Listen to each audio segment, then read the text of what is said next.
Les prix à l'exportation des principales céréales ont cru d'au moins 70% depuis un an, depuis février 2010. L'indice des prix alimentaires de la FAO a atteint son plus haut niveau depuis la création de cet indice en 1990. Cette hausse affecte particulièrement les pays les moins avancés, qui importent 20% de ce qu'ils consomment et dont la facture alimentaire a augmenté considérablement au cours des dernières années.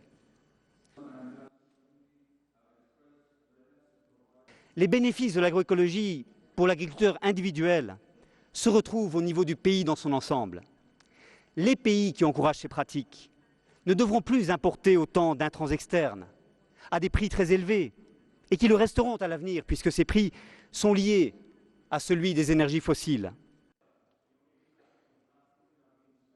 Les gouvernements ont donc une responsabilité, celle de prendre les mesures qui peuvent préparer la transition vers une agriculture qui soit abordable pour les agriculteurs pauvres et qui soit à la hauteur des enjeux d'aujourd'hui. Cela signifie d'abord réorienter le soutien aux agriculteurs en passant de l'accent mis sur la fourniture d'intrants, engrais et pesticides, à la fourniture de biens publics, permettant aux agriculteurs de produire dans de meilleures conditions.